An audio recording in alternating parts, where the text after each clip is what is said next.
औज़ुबिल्लाहिमिनश्शैतानिर्रजीम बिस्मिल्लाहिर्रहमानिर्रहीम वसल्लल्लाहु अला नबी व वसल्लम। ओके स्टूडेंट्स, आज हम active voice and passive voice सीखने जा रहे हैं और हमारी कोशिश होगी कि बहुत ही छोटे-छोटे वीडियोस में जो है इन सारे कॉन्सेप्ट्स को जो है तेज़ी से आप तक पहुंचाया जाए और आपको जो है प्रैक्टिस करने का भी थोड़ा बहुत जो है इसमें जो है आइडिया दिया जाए कि आपने इनको प्रैक्टिस कैसे करना है ताकि आप इनको अच्छी तरीके से सीख सकें, इनको कमांड हासिल कर सकें।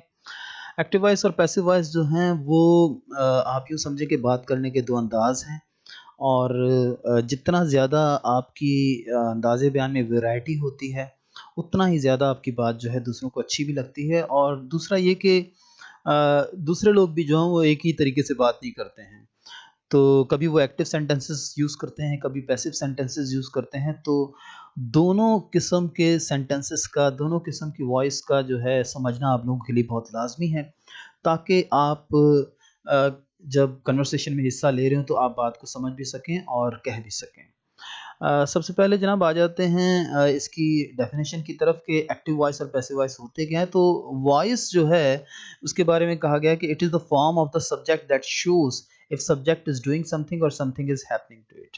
यानी कि वॉइस जो होती है ये वो किसी भी सेंटेंस की फॉर्म होती है या वर्ब की फॉर्म होती है सब्जेक्ट की, जो कि ये बताती है कि सब्जेक्ट कुछ कर रहा है या सब्जेक्ट के साथ कुछ हो रहा है। हाँ, तो ये चीज़ देखने वाली है। अब वर्ब जो है वो एक्टिव वॉइस में होगा अगर सब्जेक्ट कुछ कर रहा है। A verb is in the active voice when its form shows that subject is doing something।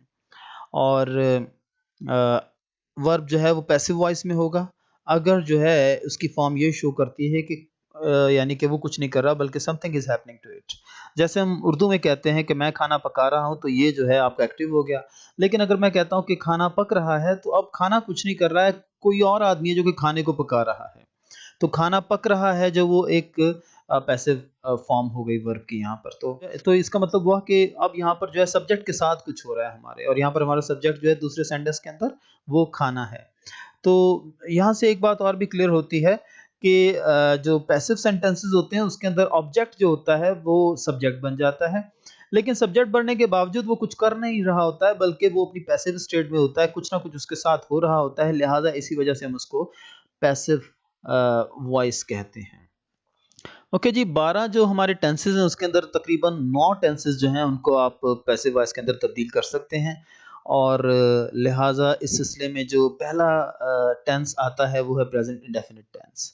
और अब इसमें जो है ये जो मिसालें मैं आपके सामने पेश करूंगा, आपने इसमें ये देखना है कि कौन-कौन सी तब्दीलियां सेंटेंस के अंदर आ रही हैं जब उस सेंटेंस को आप एक्टिव से पैसिव के अंदर तब्दील कर रहे हैं।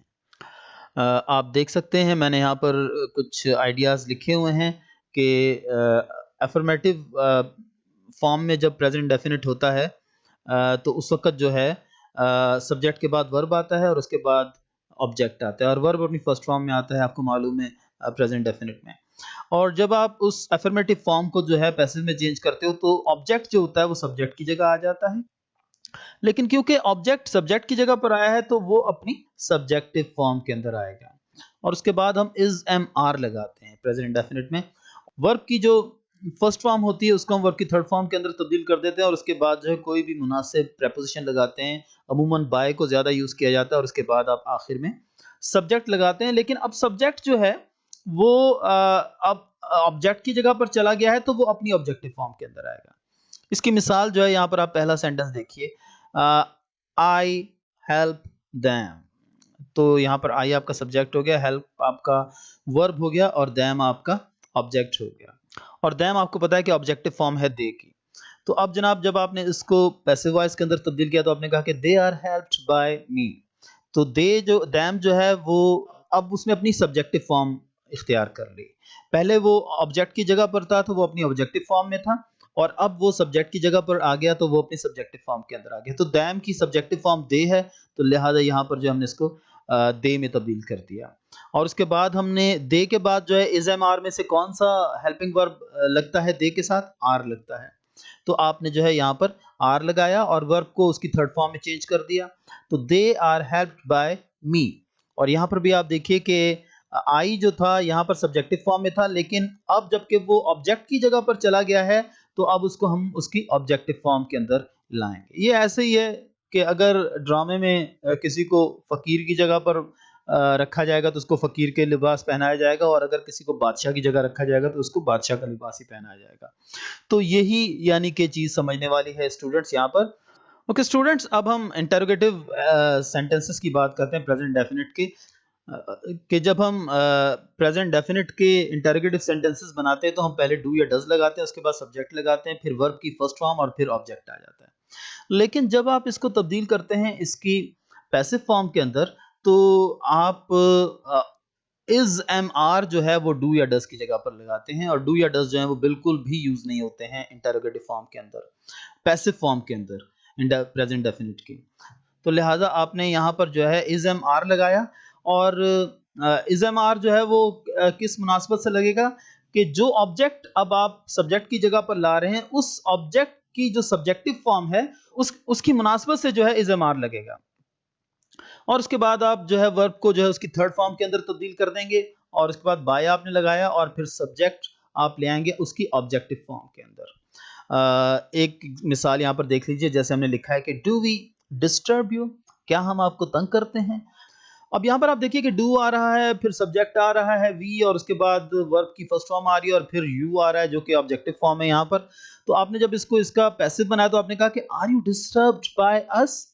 तो यहाँ पर आप देखें कि आपने आर लगा दिया, डू जो है वो बिल्कुल ही गायब कर दिया आपने। इस एम आर में से जो मुनासिब हेल्पिंग वर्ब था वो आपने लगाया आर, और अब आर आपने क्यों लगाया, क्योंकि यू जो है वो अब आपका सब्जेक्ट बन गया है। और उसके बाद आपने वर्ब जो डिस्टर्ब है उसको उसकी थर्ड फॉर्म में चेंज किया, are you disturbed by us. और देखें कि वी जो है वो ऑब्जेक्ट की जगह पर गया है तो वो अस में तब्दील हो गया है। तो ये चीज़ भी स्टूडेंट्स आपको याद रखना बहुत ज़्यादा ज़रूरी है कि ये जो डिफरेंट प्रोनाउंस होते हैं इनकी सब्जेक्टिव और ऑब्जेक्टिव फॉर्म्स कौन कौन सी होती हैं, क्योंकि ये बहुत अहम रोल प्ले करती हैं जब आप सेंटेंसेस को एक्टिव से पैसिव में तब्दील करते हैं। और अगर ये इन पर आपकी ग्रिप ना हो तो काफ़ी गलतियां आप कर सकते हैं। Next one is they do not cheat him. तो अब यहाँ पर ये एक नेगेटिव सेंटेंस है आप देख रहे हैं, और यहाँ पर जो है दे do not cheat him, subject आपका दे है, डू नॉट आ गया उसके बाद, और उसके बाद जो है सब्जेक्ट वर्ब, और उसके बाद वर्ब की फर्स्ट फॉर्म आ गई, और उसके बाद जो है ऑब्जेक्ट आ गया। लेकिन जब आपने इसको पैसिव बनाया तो आपने किया he is not cheated bye them, तो हिम जो है वो ही की जगह पर आ गया, और ही के साथ आपको मालूम है इज एम आर में से इज जो है वो लगता है, तो लिहाजा आपने यहाँ पर इज लगाया, he is not cheated bye them.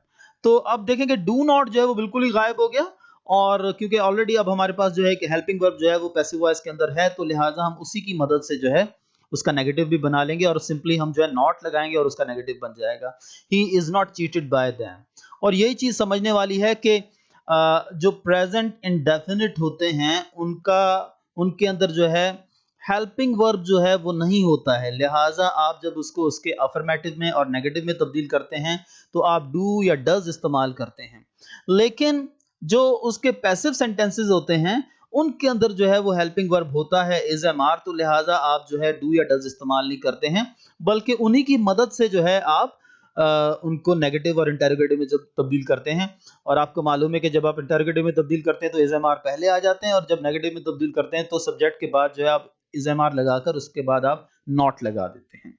तो अब यहाँ पर मैंने इसी मिसाल को जो है आगे वाज़ेह किया है कि नेगेटिव एक्टिव सेंटेंस जो होता है प्रेजेंट डेफिनिट का, उसमें सब्जेक्ट के बाद डू नॉट या डज नॉट आता है, और उसके बाद आप वर्ब की फर्स्ट फॉर्म लगाते हैं और फिर ऑब्जेक्ट आता है। लेकिन जब आप उसको उसकी नेगेटिव फॉर्म के अंदर तब्दील करते हैं, आप ऑब्जेक्ट को सब्जेक्ट की जगह पर लाते हैं उसकी सब्जेक्टिव फॉर्म के अंदर, जैसा कि हमने इस मिसाल के अंदर किया कि आप हमने हिम जो है वो ही की जगह पर लिया है।